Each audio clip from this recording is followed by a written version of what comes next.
예, 하나님 말씀 데살로니가 전서 5장 12절 말씀입니다. 예, 찾으신 줄 알고 봉독 드리겠습니다. 형제들아, 우리가 너희에게 간구하니 너희 가운데서 수고하고 주님 안에서 너희를 인도하며 훈계하는 자들을 알아주고 그들이 하는 일을 인하여 사랑으로 그들을 극진히 존경하여라. 너희는 서로 화목하게 지내라.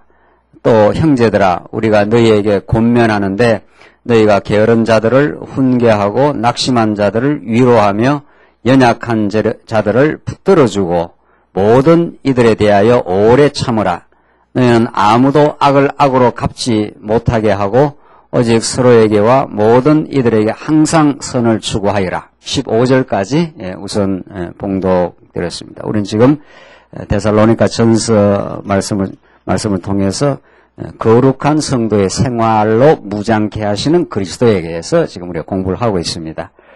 우리가 지금 공부하는 기본적인 맥락을 꼭 잘 이해하시는 게 중요한데, 이제 데살로니가 전서를 우리가 공부하긴 하지만은 언제나 우리의 포괄적 시각은 적어도 에베소서에서 빌레몬서까지 진리의 무장을 통해서 우리를 하나님께서 인도해 가신다 하는 전체적 흐름 속에 이 데살로니가 전서가 놓여져 있습니다. 그러니까 우리가 지금 공부하는 주제가 진리, 생활, 체제로 무장케 하신다. 이게 이제 무장의 복음인데, 무장.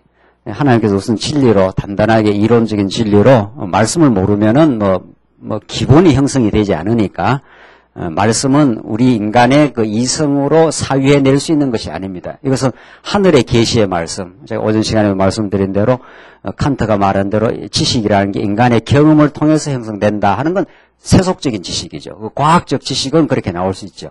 그러나 하나님에 관한 진리는 천하 없어도 그게 나올 수가 없는 거죠. 그러니까 하나님이 계시 진리를 주신 거죠. 이 성경이라고 하는. 그러니까 그 진리는 배워야 하는 겁니다. 여러분은 저도 이렇게 말씀을 전하긴 하지만 저도 배우는 사람이죠. 우리 기독교 교육에 있어서는 다 배우는 사람입니다. 전하는 은사가 있어서 전할 뿐이지 저도 이 말씀을 배우는 거고 여러분도 배우는 사람이죠. 배워간다 했을 때는 끝없는 길을 가고 있습니다. 그래서 청량할 수 없는 또 창세기부터 계시까지 그 풍부하고 놀라운 말씀, 그것을 죽는 날까지 배워가는 거, 이게 우리의 기본 자세입니다. 그러나 그것으로 이제 끝나는 것이 아니라 이런 이 큰 틀이 이제 언약 성취니까, 더 큰 틀이 성령이 오셔서 이렇게 이제 성취해 가시는 거니까 진리의 말씀으로 무장시킬 뿐 아니라 이제 생활 가운데 무장시키는 거예요. 생활 가운데 무장시킨다 했을 때는 우리의 옛사람을 하나님 부정하는 방식입니다. 언제나. 그래서 환란입니다. 생활은 이게 광야, 환란, 이게 우리 성도 생활입니다. 그럼 맨날 성도는 괴롭기만 해서 살아가냐, 그게 아니라 그 환란이 오늘 우리가 오전 시간에도 공부한 대로 경건회 환란 가운데 낙심하지 아니하노니 오히려 보이지 않는 그 진리의 세계를 더욱 우리가 깨닫게 된다. 기쁨이 있습니다. 환란을 통과하여 기쁨이지, 광야를 통과하여 하늘의 만나를 만나고 하나님의 인도하심을 깨닫게 된다. 그걸 언제나 병존해 있는 거죠. 환란과 기쁨은. 그래서 그게 생활입니다. 생활로 무장한다 하는 거는 생활 중에 환란이 없는 사람 없는 거니까. 자, 그렇게 무장되어 가면은 체제로 이제 우리가 단단해져 가는 거죠. 그래 그만큼 하나님을 알고 자기가 깎여 나가는 거니까.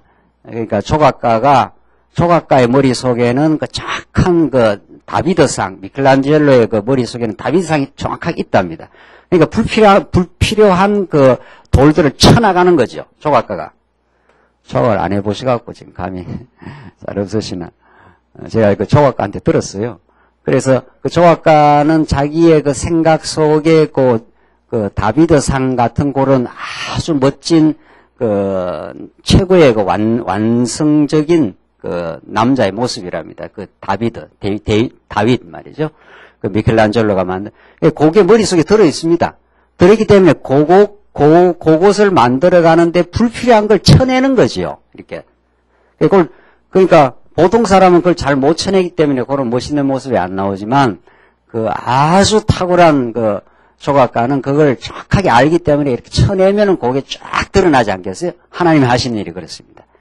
치석이라 그랬습니다. 열왕기사에는 돌을 다듬는다는 거죠. 치석. 그래서 광야에서 치석 해가지고 그 돌을 가져와서 성전을 지을 때는 그 소리가 안 났다 그래야습니까? 깎을 때 소리가 나지 이렇게 딱 성전에 맞추면 정확하게 딱딱딱딱 맞아 들어가는 거죠. 그런 거 역사. 그게 생활무장입니다. 그래서 그런 생활무장은 평생 이루어집니다. 예. 이것이 그 배움이라 해도 되고 끊임없이 생활을 통해서 하나님을 배우고 진리를 더 사모하고 또 진리의 기쁨을 생활 가운데 누립니다. 그렇게 누려가는 과정에 체제무장이 되는 거죠. 이 체제무장은 긴 여정을 갑니다. 그래서 하나님께서 일꾼으로 세우거나 하면 많이 깎였기 때문에 자기 옛사람이 많이 깎여 들어간다는 건 내 안에 그리스도의 생명이 점점 이렇게 드러나고 있는 거니까 그러니까 체제무장에 들어갔을 때 보다 더 하나님 중심으로 체제는 가정도 체제고 직장도 체제고 오늘 교회도 체제고 다 체제입니다. 엮어지지 않는 삶은 없는 거죠. 체제는 이미 엮어진 상태입니다. 어떤 형식이든지 체제라는 거는 나가 있고 너가 있고 그가 있고 이렇게 엮어져 있기 때문에 진리와 생활로 무장된 만큼 그 무장의 농도가 강한 만큼 섬김이 가능하고 그 무장이 약한 만큼 섬김을 받겠죠.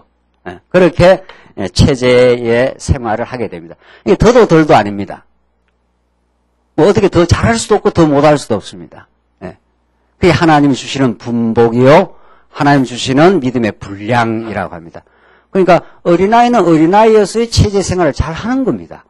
좀 성장하면 성장한 대로 체제 생활을 잘하는 거고 아주 많이 사도 바울처럼 많이 성장을 하면 성장한 대로 사는 거지 뭐 더 잘할 수도 없는 겁니다. 그래서 우리는 교회 생활이 자유롭다, 진리를 깨달으면 자유한다 하는 것은 더 잘하려고 발부둥 안 친다 이런 뜻입니다.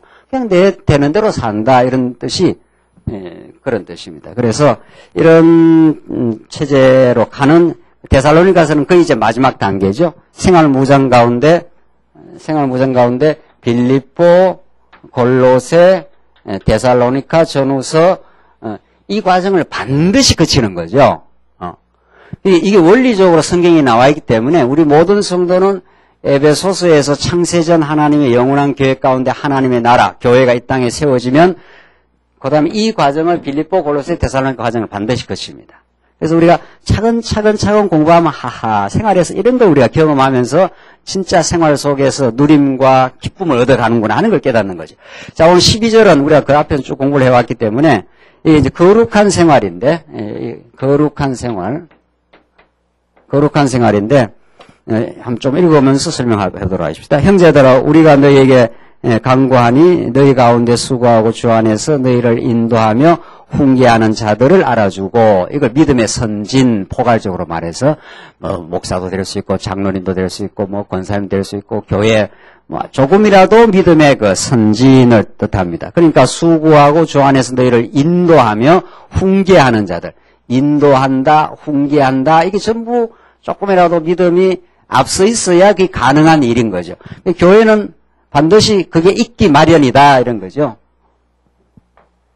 이게 교회의 공동체라면은 우리가 예수 그리스도의 장성한 분량까지 우리가 지금 전진하고 있는 중인데, 뭐 여러 교회는 수준의 성도님들이 있지 않겠어요?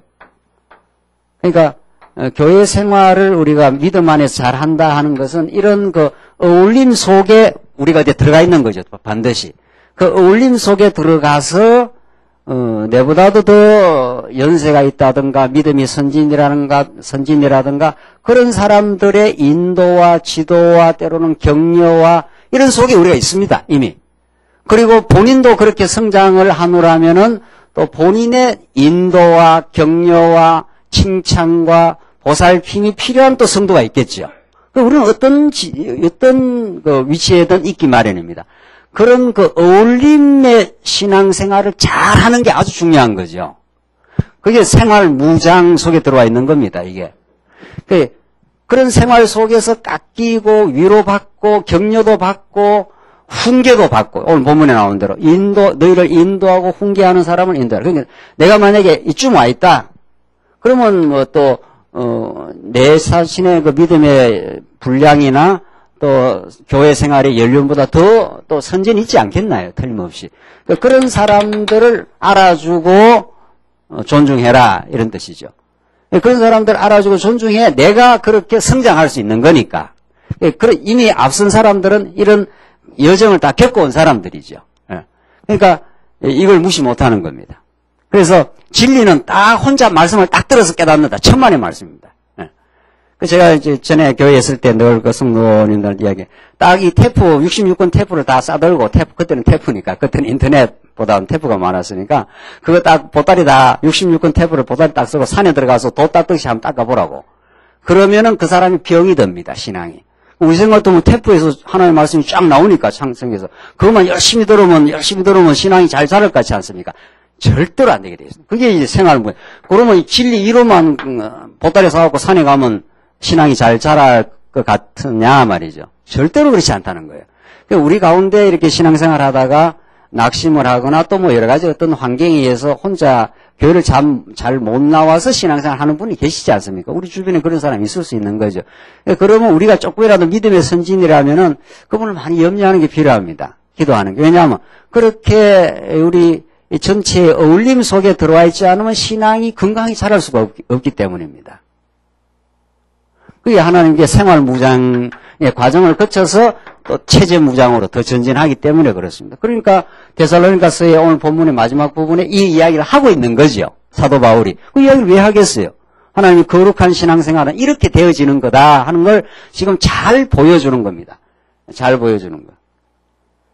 그러니까 만약에 내가 여기 있다면 나를 둘러싸고 있는 사람이 있는 겁니다. 반드시. 그 둘러싸고 있는 사람과 어떤 관계를 맺느냐가 자기 신앙생활에 아주 중요하고 하나님이 지혜를 주시면 이 관계 설정을 이제 점점 돈독하게 해가겠죠. 근데 하나님 지혜를 주시지 않으면 이 관계 설정이 잘 안 되는 겁니다. 잘 안 됩니다.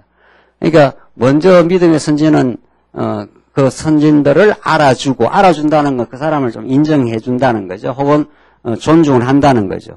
또 배울 게 있다고 이렇게 가정을 하는 거죠. 그 사람과 점점 이렇게 교제를 해보고 점점 해보면 아하, 교회 일을 판단하는 거라든가 성도를 대하는 거라든가 말씀에 대한 깊이라든가 이런 것들이 뭔가 있을 겁니다. 그래서 그걸 존중하고 알아주라 하는 그런 태도를 우리가 말씀을 깨닫게 되면 이제 가지게 되는 거죠. 그리고 그 다음에 너희는 서로 화목하게 지내라 하는 거 있잖아요. 화목이란 건 모든 사람이 물론 다 해당하는 겁니다만은 이렇게 좀 믿음이 같은 동년배 혹은 믿음의 수준이 좀 유사한 분들과는 대단히 화목하게 잘 지내는 거. 내 혼자 이렇게 독야청청 할 수가 없는 겁니다. 믿음이라는 거는. 예. 그게 이렇게 이런 그림을 그려도 되고 몸을 그리도 되는 거죠. 우리가 사도 바울이 또 이렇게 몸을 비유하는 거니까 어떤 손이 혼자 이렇게 잘할 수가 없는 거죠. 어떤 몸의 지체이든 몸에 끼어 들어가는 거죠. 어떤 내가. 그 부분이 어떤 전체적인 유기체 속에 끼어 들어가서 거기서 깎여가고 거기서 훈련받고 거기서 성장해 가는 거죠. 그래서 이 교회 생활이라는 게 참 치열하고 복됩니다, 이게. 치열하고. 그러니까 여기서 갈등도 생길 수도 있고, 좀 어려움도 생길 수도 있고, 그런 겁니다. 예. 그게 고린도 전후서 아니겠어요? 그걸 통과한다는 거예요. 반드시 그걸 통과하여 더 자신을 이해하게 되는 거죠. 오늘 어떤 성도님하고 어제 이렇게 찾아와가지고 한참 이렇게 신앙생활에 대해 이해하다가 이제 가정에 좀 어려움이 있어 보여요. 가정에 어려움이 있어서 그 가정에 대한 이야기를 이렇게 해나가다가 가정이라는 게 뭐냐 말이죠. 가정이라는 건 교회보다도 더 긴밀한 이런 관계입니다. 이거보다 더 아주 그 밀도 있는 관계죠. 그 가정이야말로 가장 우리 신앙을 달구어내는 교육 훈련 장소입니다. 내 인간의 그 본성과 그것이 가감없이 노출이 되는 곳이고 또 가장 그게 노출이 되다 보니까 가장 또 상처가 깊을 수도 있습니다. 오히려. 거기에서 훈련받는 그대로 또 교회에 나옵니다. 또 알고 보면은. 그 속일 수가 없는 겁니다. 뭐 안에서 깨진 바가지, 무슨 바가지 밖에서 샌다. 그러면 그대로 나오는 겁니다. 우리 교회 생활하는 그대로 또 나타납니다. 사회로. 그래서 이게 동형성을 갖고 있습니다. 똑같아 이 말이죠. 똑같습니다. 그래서 하나님이 어디에서든지 우리를 이렇게 양사방의 지체를 묶어놓고 우리를 다듬어 가시고 훈련시키고 성장시켜 갑니다. 예. 그러니까 이 훈련이 아주 중요한 거죠. 예. 이게 더 구체적으로 나가는 게 이제 더 성숙한 과정을 거쳐서 이런 체제 무장으로 가는 거니까요. 예. 그러니까 하나님만 체제에서 벗어나 있습니다. 이게 또 무슨 말인지 잘 너무 어려우시나. 하나님은 체제에서 완전히 벗어나 있습니다. 우리는 모든 사람은 체제에 딱 묶여 있습니다. 왜? 하나님만 절대적이고 우리는 절대적이지 않는 거죠. 하나님은 이 체제를 장악하시는 분이니까, 하나님 예수 그리스도는 머리이시니까 하나님은 누구로부터 이렇게 제어를 받거나 누구로부터 이렇게 뭐 권면을 받거나 뭐 이런 분이 아니지 않습니까? 하나님은 절대적입니다. 하나님은. 그러나 모든 우리 지체는 다른 지체와 상관관계 속에 들어와 있습니다. 이거를 누가 잘 깨달았는가 하면 동양 사람들이 잘 깨달았습니다. 동양 사람들은 예수가 없이 모든 건 관계다. 그러니까 동양에서 인간을 쓸 때 이게 무슨 간입니까 이게? 사이간 아니에요. 이게 인간이라는 게 혼자 있지 않다 이러면 인간이라는 건 누가의 관계 속에 이미 사이 속에 존재한다 이런 뜻이에요. 이 동양 사람들이 이 관계라는 걸 관계 논리에 굉장히 발달되어 있는 거죠. 그럼 문제는 동양은 예수 그리스도가 없어 보니까 관계로서 모든 문제를 풀려고 한 거죠. 서양은 아주 개인주의 아닙니까? 혼자 아주 주체적으로 그렇게 우뚝이 서가 그러다 보니까 관계가 그렇게 소원해지고 문제가 많이 생기는 거예요. 그럼 동양은 관계만 있기 때문에 관계만 있으면 이것도 너무 유착이 되는 거죠. 어떤 관계는 너무 붙고 어떤 관계는 너무 멀고 이렇게 우리 동양 사람들은 아들을 낳아놓으면 아들을 못 된다는 거 아니에요. 장가하고 시집간데도 맨 그 아들이 자기 품 안에 있는 걸로 생각하고 이러면 그 며느리가 너무 힘들어지지 않습니까? 그게 너무 관계 지향적이라서 그 관계를 떼지를 못해요. 그러니까 서양인들은 한 18세만 되면 애 딱 그냥 독립시켜버리지 않습니까? 그럼 뭐 지 알아서 뭐 죽이든 밥이든 살아가는 거죠. 그래서 이 예수 그리스도가 없으면 동양식으로 너무 붙어도 문제, 서양식으로 너무 독립적이어도 문제. 해결이 안 됩니다, 이게. 그래서 우리가 이걸 복음을 깨달으면 얼마나 중요한가, 복음을 깨닫는다는 게. 복음을 깨달으면 관계가 이렇게 덜러붙는 것도 아니고, 덜러붙는 거 아십니까? 이 붙어가 떨어지지도 않아요. 너무 한쪽으로 붙고 한쪽으로 너무 떨어져 있는 거죠. 어느 쪽으로 너무 붙어 있으면은 그렇게 되는 겁니다, 이게. 그래서 모든 성도는 하나님 중심적, 예수 그리스도를 중심으로 자꾸 말씀을 배워가면 그 관계가 아주 건강한 관계가 되는 거죠. 건강한 관계가. 그것이 신앙 성장입니다. 신앙 성장. 그래서 자기를 인도해주고 훈계해주는 사람들을 알아주고 존중해라, 존경해라. 그리고 서로 관계에서는 서로 화목하고 지내라. 예. 서로 뭐 경쟁할 이유가 없단 말이죠. 예. 이 왼손이 오른손하고 경쟁하고 하는 법이 있냐 말이죠. 이 한국 사회처럼 경쟁심이 강한 사회가 없다는 거 아닙니까? 그래서 우리 한국의 남자들이 그렇게 스트레스가 많은 거죠. 직장에 가면은 워낙 경쟁의 그 강도가 세니까 한 사람 살면 한 사람은 죽어야 되니까 이런 쪽으로 우리 아이들까지 학교가 그렇게 경쟁이 심하기 때문에 그 불행 지수가 한국이 가장 높다는 거 아닙니까? 이렇게 잘 사는데도.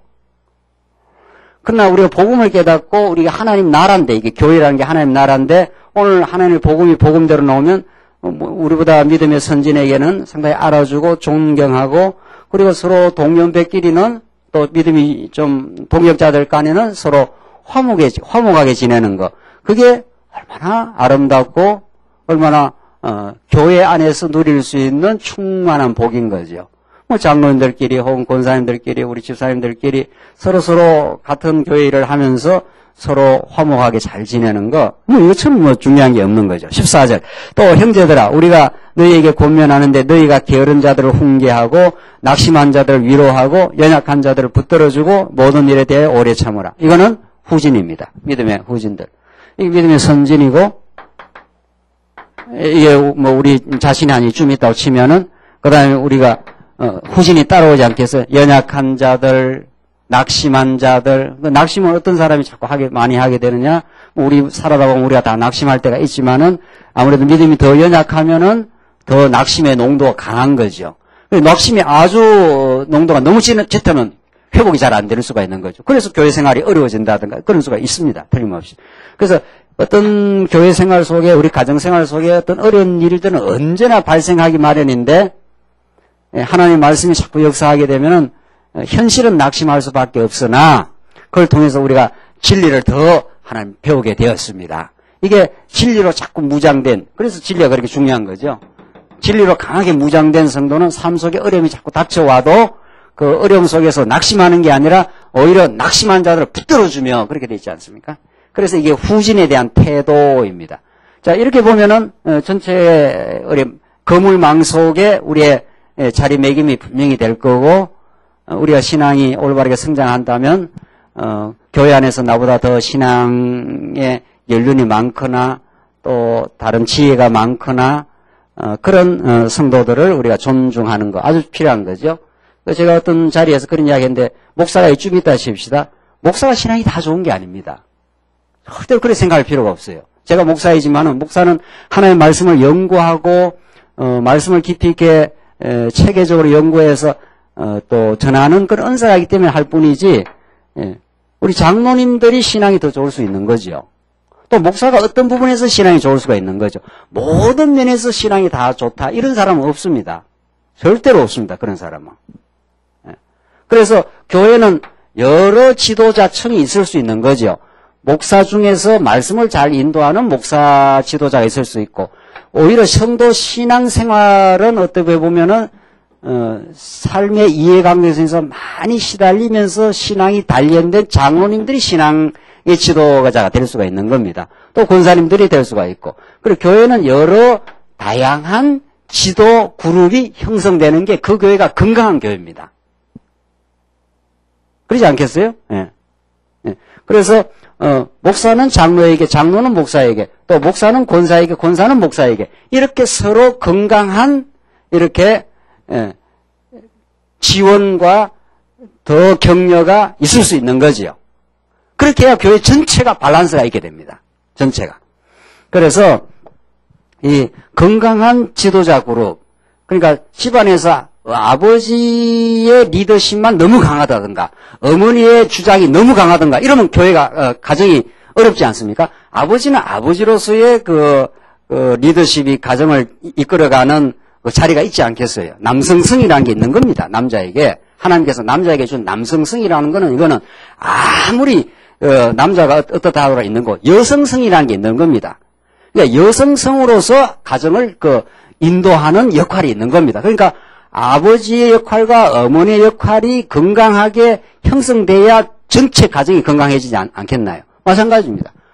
교회는 목사도 있고 장로도 있고 권사도 있고 지도 그룹이라면은 다 각자의 그 지도 역량이 있는 겁니다. 그 지도 역량이 건강하게 살아날 때 교회 전체가 건강해지는 거죠.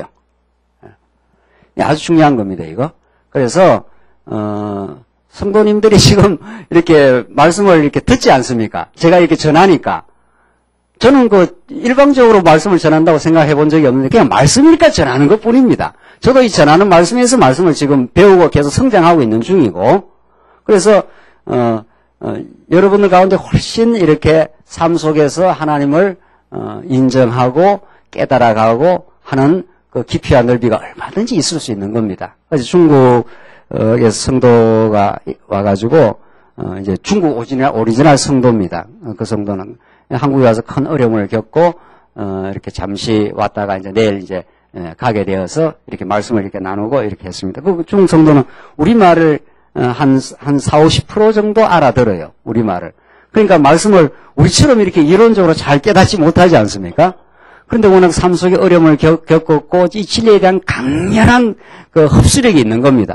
그러니까 대화를 이렇게 하는 거 보니까 이거는 뭐 보통 수준이 아니에요. 오히려 이런 엄청난 그 어려움을 겪었는데 우리 같으면 원망할 대상인데 그 상대자가 그 사람에 대해서 내가 이제 기도하는 마음이 생겼다고 그 진심으로 이야기하더라고요. 우리 어떤 그 상대자가 굉장히 그 고통을 겪은 상대이기 때문에 막 원망과 어려움이 나와야 할 것 같은데, 이제는 중국으로 돌아가면서 그 사람을 위해서 봉선 기도도 해달라고.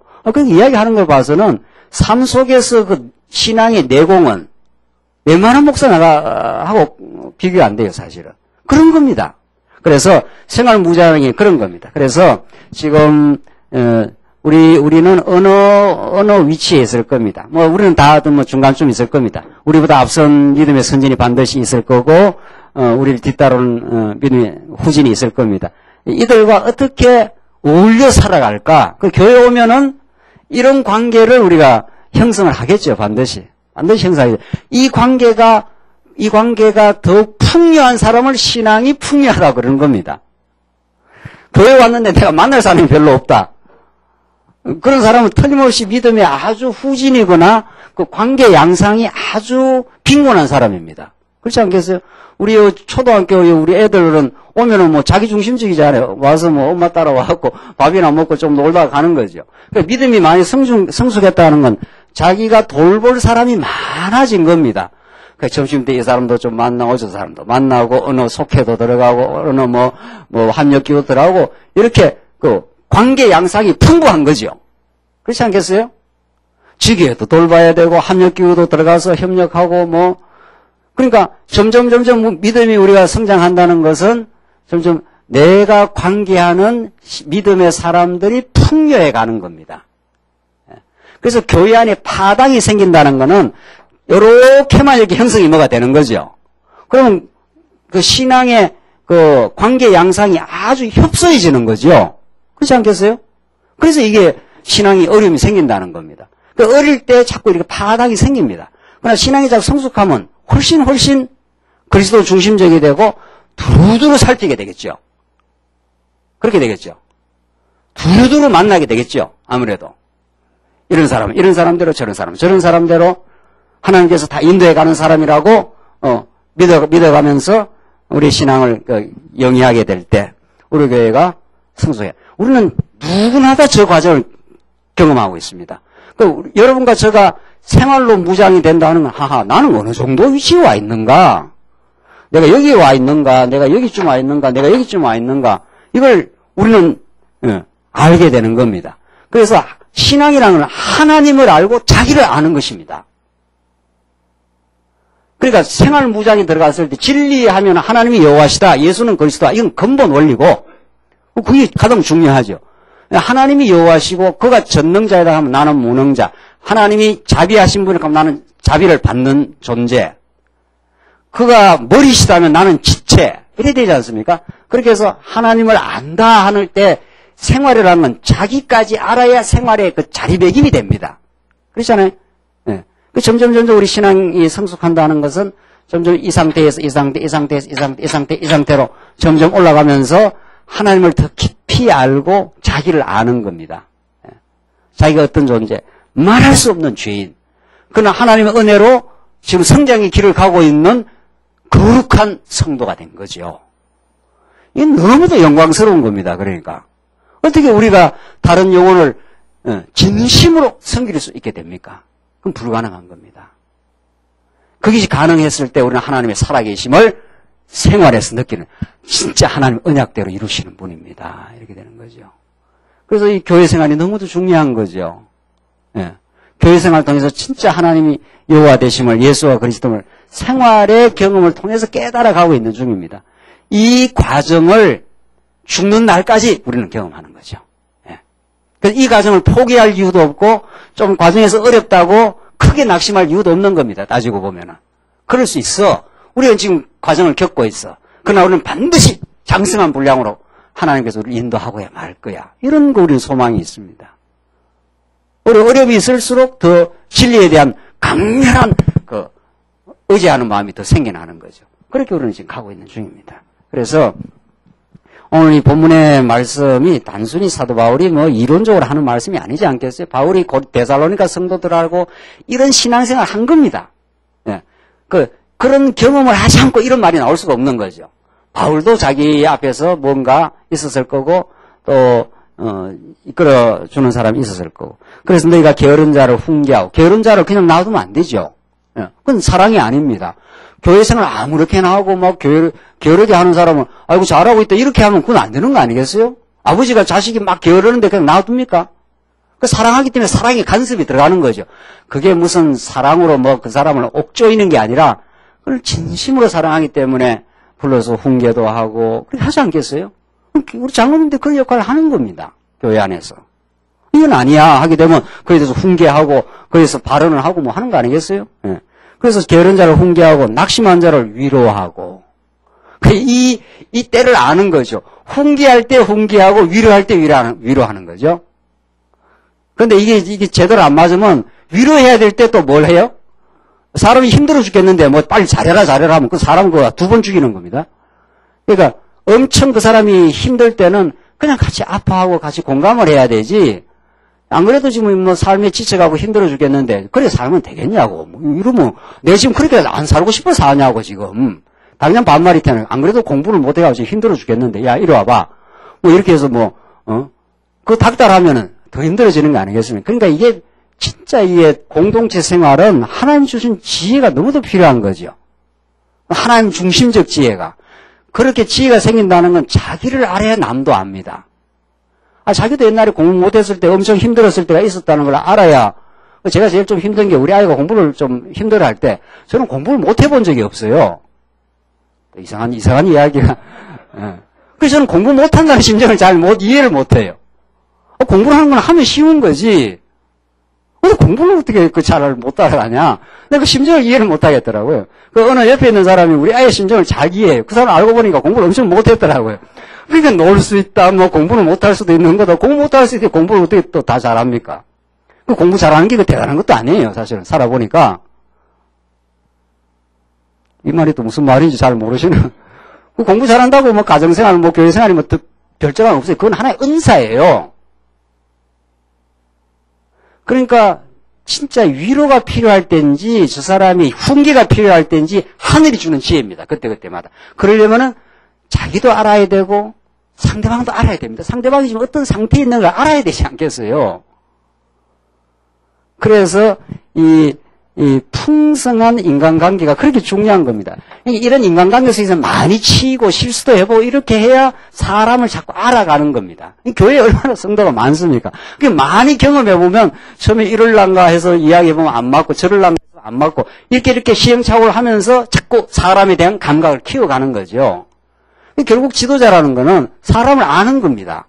저 사람이 어느 상태이겠다. 저 사람의 신앙 상태가 어떻다. 저 사람의 은사가 어떤 거라는 걸 점점 알고 그 사람을 터치해 주는 거죠. 부모가 제대로 된 부모라면 애의 상태를 아는 거 아니겠어요? 애가 힘든 상태면 힘든 상태대로 좀 봐주는 거고, 좀 밀어붙여도 되겠다 싶으면 밀어붙이는 거고, 그렇잖아요. 결국은 풍성한 인간관계입니다. 결국은. 우리 교회생활. 풍성한 성도 관계입니다. 이 풍성한 성도 관계 속에 하나님은 우리를 자꾸 초청을 하고 있는 중이죠. 자꾸 초청을 하고 있는 중입니다. 사람 실수할 수 있는 겁니다. 잘못할 수도 있는 거고, 그러나 풍성한 인간관계 속에 들어간 사람은 그게 교정 작업이 일어납니다. 왜? 여러 사람들이 옆에서 봐주고 있는 거니까. 그래서 옆에서 자기를 견제해주거나 옆에서 직언을 해주는 사람을 많이 가지고 있는 사람은 아주 복된 사람입니다. 그 사람은. 왜? 우리는 다 실수할 수 있는 사람들이니까. 빗나갈 수 있는 사람들이니까. 그래서 하나님이 지혜를 주시면 우리를 좀 제대로 이야기를 해달라. 뭐 이렇게 자꾸 하겠죠. 그래서 오늘 12절, 13절, 14절은 아주 간단한 말씀이지만 이 속에 담긴 교회의 비밀이 있는 겁니다. 교회 생활 이렇게 되는 거구나 하는 걸 지금 사도 바울이 지금 가르쳐주고 있습니다. 15절, 너희는 아무도 악을 악으로 갚지 못하게 하고 오직 서로에게와 모든 이에게 항상 선을 추구하여라. 뭐 성경에 다 나오는 명령문들인데 이게 이제 성령께서 주시는 마음인 거죠.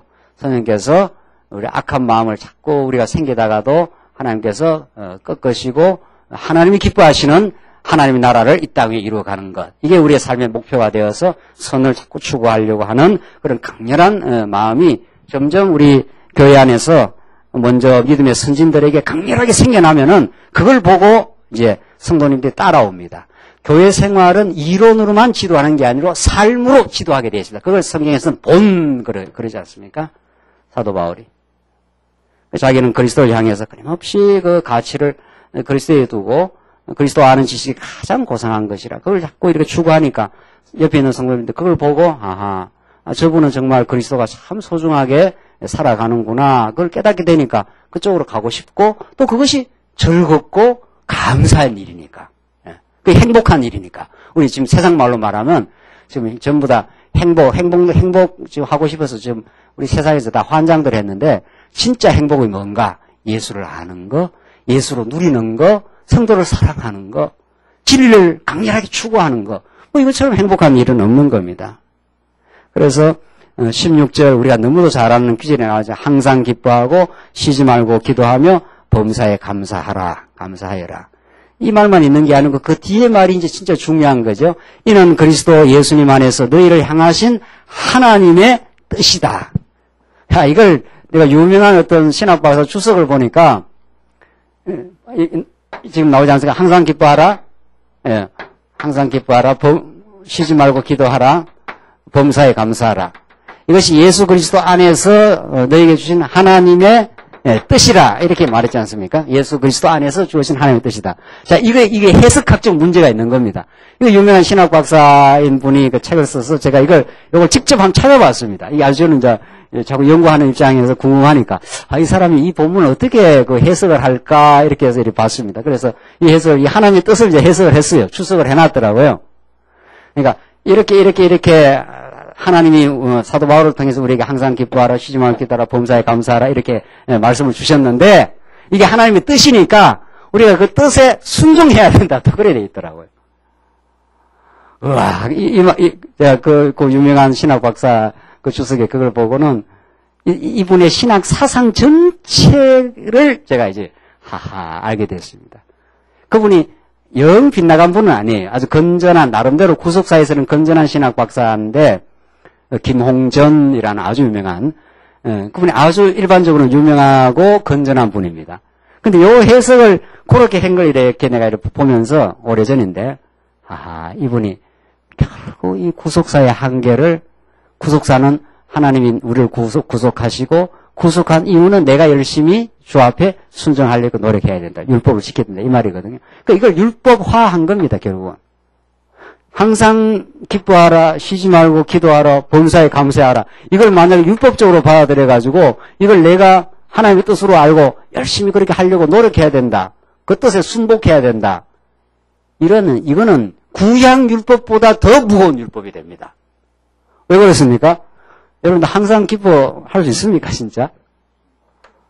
항상이라는 말은 늘입니다, 늘. 24시간 늘 기뻐하라. 이게 율법적으로 우리에게 주어지면 이거는 그야말로 가공할 율법입니다.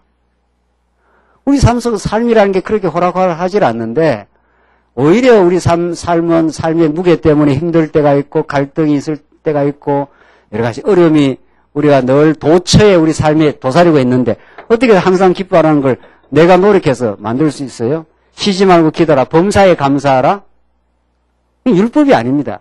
이거야말로 우리는 뜻을 어떻게 우리는 해석을 해야 됩니까? 그러면 이 뜻을 그 사람은 율법적으로 우리가 열심히 뜻에 순종해야 된다 이렇게 표현하는데 이 뜻을 어떻게 해야 합니까? 우리 성경에 나오는 하나님의 뜻은 뭘로 풀이를 하는 거니까 언약 성취로 풀이하는 거니까 언약대로 오신 그러니까 하나님의 뜻은 언약 성취입니다. 이게 하나님이 언약하고 하나님이 뜻을 이루신다 이런 말이라고 하죠. 그러니까 항상 기뻐하라 하신 하나님은 우리에게 항상 기뻐할 수 있는 근거를 제공해 줍니다. 그 근거가 예수란 말이죠. 영원한 나라입니다. 그게. 그러니까 현실은 좀 어려워도 바로 말씀을 다시 듣고 그 영원한 세계를 바라보게 되면은 기뻐할 수 있는 근거가 예수 안에 있는 겁니다. 우리는. 예. 그게 불변입니다. 그 언약에 신실하신 하나님 불변하시기 때문에 그래서 우리는 기쁨의 근거를 다시 회복할 수가 있습니다. 하나님 만드시는 겁니다. 누가 그러더라고요. 요셉이 옥중에 들어갔을 때 원망을 했겠냐고 안 했겠냐고. 그 제가 그랬어요. 원망했을 거라고. 뭐 성경에는 원망했다 안 했다 그런 말은 없어요. 틀림없이 원망했을 거예요. 그 젊은 날, 그 보디발의 아내한테 자기가 잘못한 거 하나 없이 오히려 죄를 뒤집어 썼을 때, 사람이 억울한 일을 당했을 때 그 분노라는 건 말할 수가 없는 겁니다. 억울하고 그 대상에 대해서. 틀림없이 요셉이 그랬을 거예요. 그 감정을 거쳐 하나님이 옥중에서 요셉과 동행하셔서 함께하셔서 형통했다라 그렇게 돼 있어요. 그러니까 생활이라는 거는 광야를 거쳐, 환란을 거쳐 이 기쁨의 자리에 이르게 하는 거지. 그러니까 이건 이 두 개는 늘 공존합니다. 우리 삶 속에. 그러니까 우리 삶 속에는 늘 환란과 어려움이 있지만 이걸 잡아삼키는 말씀이 있는 거죠. 사망의 법 아래 우리가 놓여 있고 생명의 말씀이 우리를 이렇게 잡아삼킨다 그랬어요. 그러니까 생명의 말씀이 없으면 우리는 그냥 사망이에요. 사망이라는 건 원망, 미움, 질투, 시기, 그거밖에 없는 거죠. 탐욕. 그런데 생명의 말씀이 이 사망을 잡아삼키는 농도가 강하면은 그걸 잡아삼킵니다. 그걸 형통하게 된 거죠. 그래서 요셉이 옥중에서 얼마나 마음에 고통이 많았겠어요. 그런데 하나님의 말씀이 같이 임한 거죠. 아니야. 너가 이 옥중에서 너를 하나님께서 낮추시고 하나님의 주권과 그 능력을 깨닫게 하여 너를 통해서 하나님이 이루실 일이 있을 거야. 이렇게 말씀에 그 깨달음이 왔고 그 의미 부여가 된 거죠. 그러니까 요셉이 그걸 견디낸 거죠. 맞아. 안 그러면 내가 자살하고 말아버려야 되지. 내가 이렇게 인생 살아서 뭐해. 그런 마음 들잖아요. 우리가 살다가 보면은. 요셉도 그랬을 거란 말이에요. 그랬는데 그게 이제 말씀으로 이렇게 생명이 사망을 잡아삼킨 겁니다. 그러니까. 그 사망이 없는 게 아닙니다. 이 땅에 이 사망적 정상이 없는 게 아닙니다. 그러니까 우리가 미움도 있고 시기도 있고 원망도 있지 않습니까? 언제나. 그러니까 그냥 이 생명의 말씀을 하나님이 딱 걷어가는 순간 이게 언제나 분출합니다. 언제나 분출합니다. 그래서 이 두 싸움이 싸우겠다. 오라. 내가 하나님의 법을 섬기고자 하나 내 몸의 다른 법이 나를 죄악 가운데로 이끌어가는 걸 보는 오라. 나는 공고한 자로다. 이 사망의 몸에서 누가 나를 건져내랴. 그 사도 바울이 그 믿음을 가졌을 때입니다. 그게 믿음 없을 때가 아니고. 그러니까 하나님이 늘 생명의 말씀은 하나님이 그러니까 주관자신 거죠. 하나님의 생명의 말씀은 공급하면 이걸 이겨내는 거고 이 공급을 안 하면 사망의 법칙에 따라서 우리가 미끄러지는 거죠. 그래서 지금 이 항상 기뻐하라, 쉬지 말고 기도하라, 범사에 감사하라. 이게 우리 삶의 표준입니다. 우리가 전진하는 표준입니다. 이게 우리가 다달아야 될 이상입니다. 그 이상을 향해서 하나님의 뜻으로 이 말씀을 주시고 창세기부터 계시록까지의 언약 성취의 그 위대하신 하나님이, 신실하신 하나님이, 십자가로 그 무한한 사랑을 증명하신 하나님이 우리 안에서 성취해 가고 있습니다. 지금 계속 성취해 가고 있습니다. 지금 여기 가운데는, 성도님들 가운데는 어떤 굉장한 환란이 왔는데도 잘 견디는 분이 있을 거예요. 틀림없이. 이게 하나님이 하시는 일이야. 이게 나를 더 낮추는 일이야. 그건 이미 쉬지 말고 기도하고 있는 중이죠. 기도는 입으로 하는 게 아닙니다. 기도라는 건 내 옛사람이 무너지는 과정입니다. 하나님 내 뜻을 무너뜨려 주시고 주의 뜻이 이루어지게 하시옵소서. 이게 기도 아니겠습니까? 진짜 기도는 그냥 내 뜻대로 되지 말게 하라는 자기 뜻의 포기 선언입니다. 기도라는 게. 이건 엄청난 겁니다. 기독교 진짜 기도는. 하나님 내 뜻은 잘 살고 싶지만 가난하게 되는 걸 받아들이게 하시옵소서. 나는 내 자녀들이 다 세상적으로 잘 되기를 바라지만 그렇지 않을 때도 하나님의 뜻으로 받아들이고 감사하게 하시옵소서. 이게 기도입니다. 이거는 보통 하나님을 알지 않아서 그 기도가 나올 수 있는. 그러니까 타락한 기도는 뭐든지 잘 되게 해달라는 거 아니겠어요? 내 자식 잘 되고 내 남편 잘 되고 모든 게 내 뜻대로 형통하게 되고 그건 기도가 아니고 하나님한테 그 사기치는 거지. 그게 기도입니까? 우리에게 영원한 나라를 주고 생명을 줬는데 그것도 뭐 부족해갖고 지금도 자기 뜻대로 해달라는 거니까. 또 지금도 내 뜻대로 살고 싶은 거니까. 그런 내 뜻대로 살고 싶은 그 나는 부정당해야 되는 거죠. 그래서 하나님 광야에서 옛사람을 자꾸 부정하고 있는 겁니다. 1차 시련, 2차 시련, 3차 시련은 너는 네 뜻대로 살면 나를 잃어버려. 그러니까 내가 너를 부정해버리겠어. 그리고 예수만 긍정하게 만들겠어. 이게 하나님 뜻입니다. 그러니까 우리가 기도 쉬지 말고 기도한다는 건 하나님 내게 주신 환난을 그대로 받겠습니다. 이 말입니다. 이 환난을 잘 통과하겠습니다. 그리고 내 뜻이 포기되게 하나님께서 나를 붙들어 주시옵소서. 당신의 뜻이 이 환난을 통해서 이루어지게 하시옵소서. 이런 기도입니다. 이거는 성령이 하시는 일입니다. 우리 조그만 환난이 오면은 왜 이거 환난이 오나? 왜 빨리 환난이 안 지나가나? 또 환난을 준 어떤 사람의 책임 전가를 하는 거죠, 또. 그래서 환난을 통해서 배우지를 못하는 거죠. 하나님의 환난이 있습니다. 이 환난을 주신 하나님의 뜻이 있을 겁니다. 어떤 상대방이 어떤 어려움이 있더라도 나에게도 주시는 뜻이 있을 겁니다. 하나님의 환난을 통해서 잘 배우게 하시고 환난이 없어지길 바랄 게 아니라 환난을 잘 통과하게 하셔서 70년이 지나면 다시 회복의 날이 반드시 있을 겁니다. 그 하나님의 날을 기다리고 주 앞에 더 엎드려지게 하시옵소서. 이게 우리의 기도입니다. 그건 하나님이 만들어내는 겁니다. 그러니까 항상 기뻐하는 거, 쉬지 말고 기도하는 거 범사이자 감사하게 됩니다. 모든 것이 합력하여 하나님의 뜻을 이루고 우리 교회를 단단히 세워가는 일일 걸로 우리는 믿습니다. 잘 통과하게 하시고 하나님을 더욱 의지하고 바라게 하시옵소서. 그게 하나님이 우리에게 주시는 뜻입니다. 살아계심입니다. 이게 언약 성취란 말이죠. 그러니까 말만 자꾸 언약 성취 하지 말고 실제 하나님이 이루어 가시지 않겠어요, 우리 안에서. 그래서 이 하나님의 뜻을 언약 성취로 이걸 풀어야 이게 율법이 되는 게 아니라 소망의 말씀이 되는 겁니다. 하나님, 내가 지금은 좀 원망도 하고 지금은 좀 감사를 잃어버릴 때가 있지만 그래서 하나님의 말씀 앞에 우리가 더 서기를 바라고 우리 지체들의 격려를 받아서 우리가 더 새롭게 되기를 원합니다. 그게 하나님의 뜻입니다. 19절 성령을 소멸하지 말고 예언을 멸시하지 말고 모든 것을 분별하고 선한 것을 취하라. 악은 어떤 모양이라도 버려라. 그래서 분별이라는 게 그렇게 중요합니다.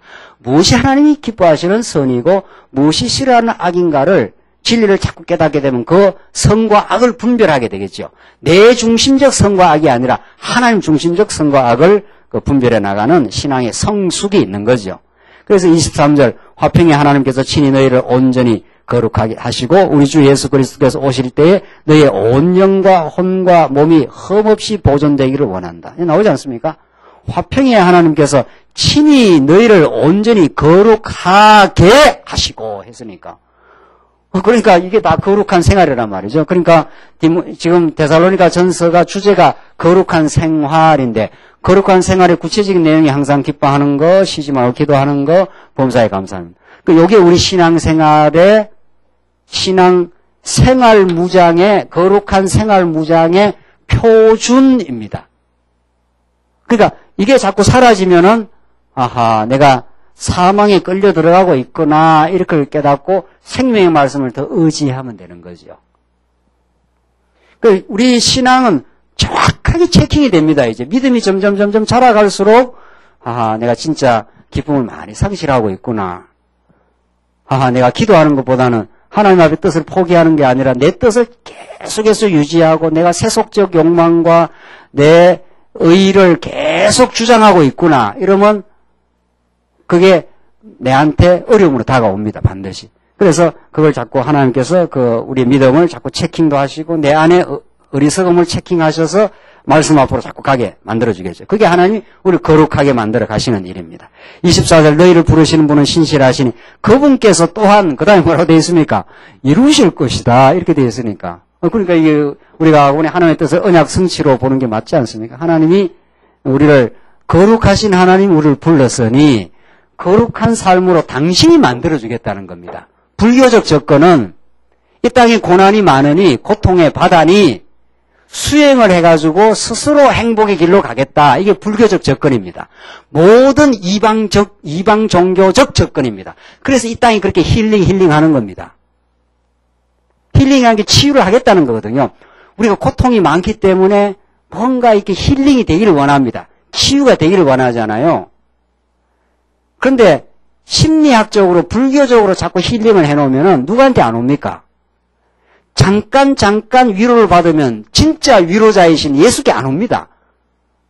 그래서 이방 종교는 예수께 안 오는 겁니다. 왜? 중간중간에 고통이 있으면 고통을 자기 방식으로 위로를 해버리거든요. 네. 술을 왜 먹습니까? 요즘 술들 다 안 드시니까 다 잊어버렸죠. 옛날에 술 마시지 않았어요. 괴롭고 힘들면 거기라도 가서 잠깐 위로받기 위해 가는 거예요. 온통의 거짓 위로가 세상을 지금 준동하고 있습니다. 우리 주위를. 모든 게 거짓 위로들이에요. 그 돈을 어디다 다 쓰는가 하면 거짓 위로하는 데 다 쓰는 겁니다. 그래서 정말 우리가 복음을 깨닫는다는 건 하나님의 위로를 받고 우리 지체들 간에 교회가 건강해지고 교회가 성장하면 교회 오기만 하면 위로가 되는 거죠. 네. 교회 오는데 자꾸 힘들어진다. 이건 뭔가 또 새로 변화할 과정을 지금 거치고 있다는 뜻이고 그러니까 진리가 그렇게도 소중하고 교회가 그렇게도 소중한 겁니다. 사실은. 안 그러면 세상의 거짓 위로에 이제 빠져들어가게 됩니다. 반드시. 네. 반드시 세상의 거짓 위로에 시간과 정력과 모든 걸 많이 탕진하게 되지 않아요? 그래서 교회 생활을 건강하게 우리가 서두에서 말한 대로 이렇게 관계에서 자꾸 신앙의 선진한테 좋은 그 인도를 받고 좋은 가르침을 받으려고 하고 권면도 받고 또 우리 그 동료들 우리 지체 이런 동료 우리 성도들과 좋은 화목하는 관계를 자꾸 가져가지고 교회 생활이 즐겁고 또 내가 돌봐줄 후진들이 자꾸 많다 그러면은 얼마나 우리 삶이 내가 봉사하고 섬기고 돌봐줄 성도가 많으면 그 사람은 생기가 펄펄 넘칩니다. 그 사람 지치질 않습니다. 왜? 사랑할 대상이 많은 거니까. 이 사랑하면서 사는 것처럼 에너지가 하늘의 에너지를 받는 수가 없습니다. 또 받아야 사랑하게 되는데 실제로 그렇게 사랑하며 살면 에너지가 고갈되질 않습니다. 그게 교회 생활입니다. 사랑하는 성도님들, 정말 이 복음을 정말 좋아하십니까? 정말로 복음이 좋습니까? 그러면 우리 속에 자꾸 그렇게 내가 섬기고 붙들어주고 사랑할 대상이 생기는 겁니다. 그 교회는 그렇게 교회 생활을 하는 겁니다. 그러니까 점점 신앙이 성숙한다는 건 점점 사랑할 대상이 많기 때문에 교회 생활이 지루하다든가 교회 생활이 늘어져 있다든가 그렇게 될 수가 없는 겁니다. 그리고 장로님들 막 일찍이 나오지 않습니까? 일찍이 나와서 교회도 살피고 성도님도 살피고 여기저기 돌아보고 교회가 또 혹시 건물이 어떻게 돼 있지 않아 이런 것들이 전부 그 행복한 일입니다. 어디서 행복을 찾습니까? 예수 안에서 교회 생활이 충만한 속에서. 그러니까 우리가 그쪽으로 가고 있는 중입니다. 반드시 그 길로 갈 겁니다. 그래서 하나님이 그것을 이루실 것입니다. 25절. 형제들아 우리를 위하여 기도하여라. 사도 바울은 성도들을 위해서 기도도 해줬지만 우리 위해서 좀 기도를 해달라. 우리가 다 연약한 인생들이다. 이런 거죠. 거룩한 입맞춤으로 모든 형제에게 문안하여라. 내가 주님을 의지하여 너희를 명령하니 이 편지를 모든 형제들에게 읽어주어라. 그래서 자꾸 성령 이 말씀을 자꾸 읽고 자꾸 탐독하면서 진리를 깨달아 가라. 우리 주 예수 그리스도의 은혜가 너희에게 있을지어다. 아멘 아닙니까? 예. 하나님의 은혜가 우리에게 임하면 이런 풍성하고 정말 행복한. 그러나 이 땅의 교회는 결코 완전하지 않습니다. 그래서 우리는 불완전주의를 받아들여야 됩니다. 왜? 우리 내가 불완전하니까. 우리 지체들도 불완전하니까. 어떻게 완벽하고 완전한 판단과 결정을 우리가 할 수 있습니까? 우리는 불완전함을 인정하고 우리는 보다 완전한 중으로 가고 있습니다. 그 소망이 있고 그 길을 우리를 사랑하시는 십자가에 자기 몸을 찢겨 온전히 그 사랑을 확정하신 그분이 우리와 함께 하셔서 우리를 그 길로 가게 하고 있습니다. 그분 안에 반드시 승리가 있을 겁니다. 기도하십시다. 자비하신 하나님 아버지 은혜를 감사합니다. 우리가 얼마나 불완전하고 얼마나 패역한 목이 곧았던 우리 타락한 인생이었길래 우리를 그리스도 안에 부르시고 온전한 인생으로 거룩한 인생이라 저희들을 인쳐주시고 우리 날마다 진리 안에서 기쁨을 얻어갈 수 있도록 이 환난의 시간들을 통과하게 하심을 감사합니다. 이 환난이 우리에게 주어질 때마다 우리 자신을 면밀하게 돌아보고 또 주의 말씀을 의지하는 우리 복된 우리 성도들 되게 하시옵소서. 우리 모두가 이 환난을 통과하여 마침내 승리의 길로 가게 하시옵소서.